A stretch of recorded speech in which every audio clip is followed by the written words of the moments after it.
તો બીજેપી પાર્ટીએ રૂપાલા જેવાનું માન જાળવ્યું હતું, આપણા ક્ષત્રિય સમાજનું માન નથી જાળવ્યું. મારું વ્યક્તિગત તો એવું છે કે એકવાર આપણે બોલ્યા હોય તો પછી થૂકેલું ચાટતા નથી, એને જ અસલ ક્ષત્રિય કહેવાય. તમે અસલ લોહી હોય તો આજીવન ભૂલવું ન જોઈએ. બીજેપીને વોટ નહીં, એ ખાસ અમારી ક્ષત્રિયાણીઓની બહેનો દીકરીઓની અપીલ છે કે આજીવન બીજેપીને વોટ નહીં આપીએ.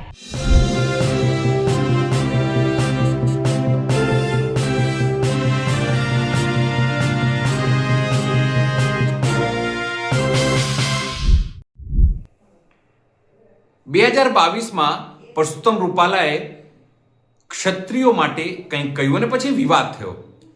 લાંબુ આંદોલન ચાલ્યું, ગામે ગામ, રાત્રિ સભાઓ, વિરોધ પ્રદર્શન. છતાં ભાજપે પરસોત્તમ રૂપાલાની ટિકિટ ન કાપી, ન બદલી. રૂપાલા જીતી પણ ગયા. પણ હવે જ્યારે સ્થાનિક સ્વરાજની ચૂંટણીઓ આવી છે ત્યારે ફરીથી ક્ષત્રિયો પોતાનો બદલો લેવા માટે હુંકાર કરી રહ્યા છે. એ પૈકીના એક છે પદ્મિનીબા વાળા. તો સ્પષ્ટપણે કહ્યું છે કે ભાજપને હરાવવાનું તેમનું નેમ છે અને તેઓ ભાજપના વિરુદ્ધમાં મિટિંગો કરશે, પ્રચાર કરશે.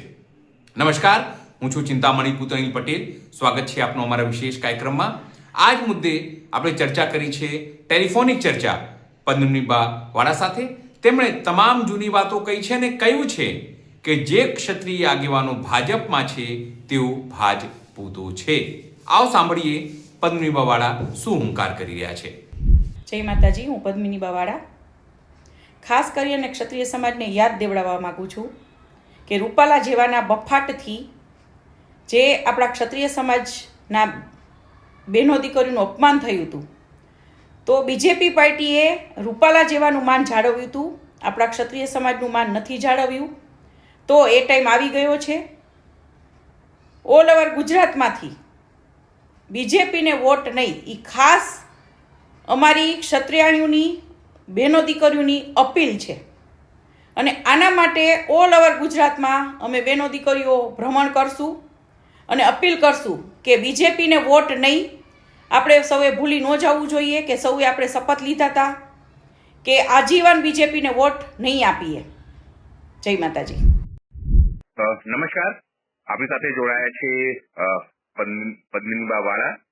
ક્ષત્રિય સમાજનું જયારે આંદોલન હતું, પરસોત્તમ રૂપાલાનું જયારે આંદોલન હતું, ત્યારે સૌથી વધારે જો વિરોધનો ચહેરો હોય તો એ પદ્મિનીબા વાળા હતા. હવે જયારે ચૂંટણી છે, સ્થાનિક સ્વરાજની ચૂંટણીઓ, એ સમય દરમિયાન પદ્મિનીબા વાળાએ પોતાની જે જૂની માંગો હતી, જૂની યાદો છે, તેને ફરીથી દોહરાવી છે અને ભાજપનો વિરોધ કરવાની વાત કરી છે. આપણી સાથે છે પદ્મિનીબેન.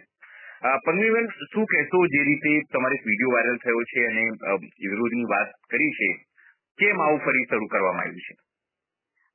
જી, ચોક્કસપણે આપ સૌ જાણતા હશો કે જે પણ રૂપાલા એ ટાઈમે જે બફાટ કરી હતી, જે ક્ષત્રિય સમાજના બહેનો વિશે, પણ હું તો એમ કહીશ કે કોઈ પણ નેતા કોઈ પણ સમાજની બેન દીકરી વિશે કોઈ પણ ન બોલે અને બીજી વાર આવું ન થાય.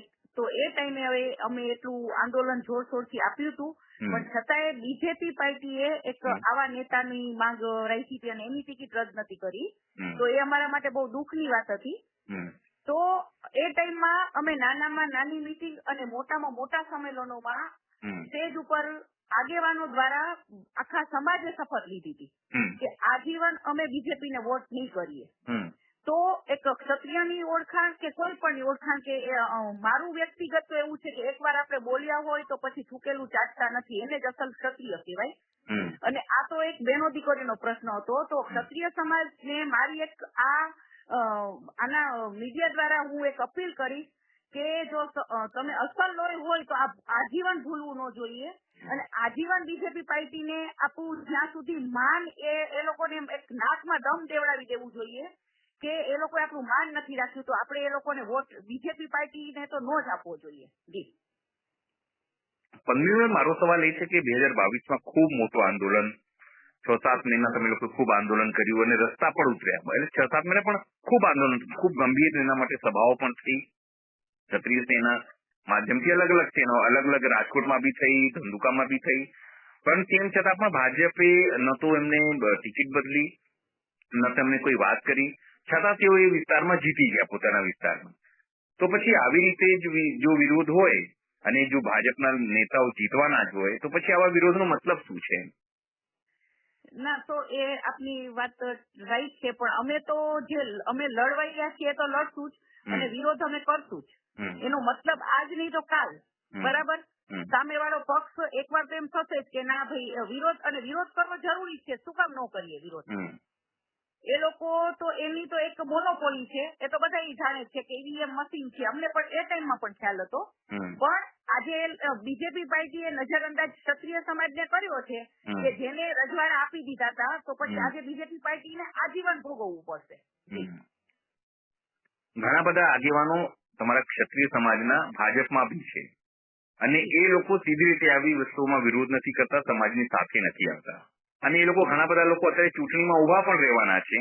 તો શું પછી તમે લોકો એટલે કે ક્ષત્રિય સમાજ એ ભાજપને હરાવશે કે પછી આવા ક્ષત્રિય નેતાઓ જે ભાજપમાંથી ટિકિટ લઈને ઉભા રહેવાના છે એમને પણ હરાવશે?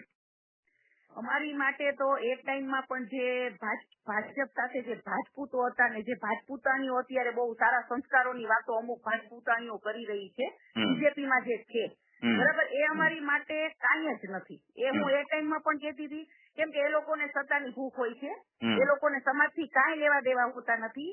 આ તો આ આંદોલન અને આના માટે તો જે સમાજના સાચા ચાહકો અને સત્યની લડાઈ સાથે જે હશે, જેને હકીકતમાં પોતાનું સ્વમાન વાલું હશે, એ જ આમાં જોડાશે અમારી સાથે.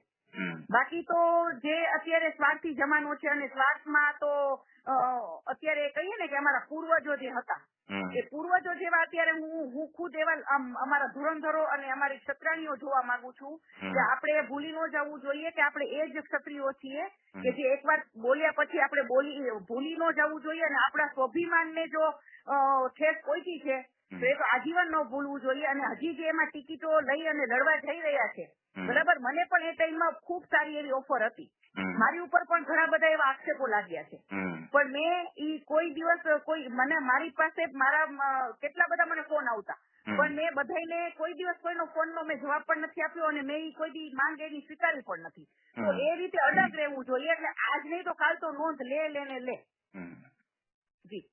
મેં વાત કરી એમ કે રીવાબા જાડેજા છે કે બીજા તમારા આગેવાનો છે, એ લોકો તો ભાજપની સાથે જ રહે છે અને ભાજપ માટે અત્યારે પ્રચાર બી કરી રહ્યા છે જામનગરથી બધી જગ્યાએ. તો પછી જો એ લોકો જ પ્રચાર કરશે તો પછી તમારા વિરોધનો મતલબ શું રહેશે?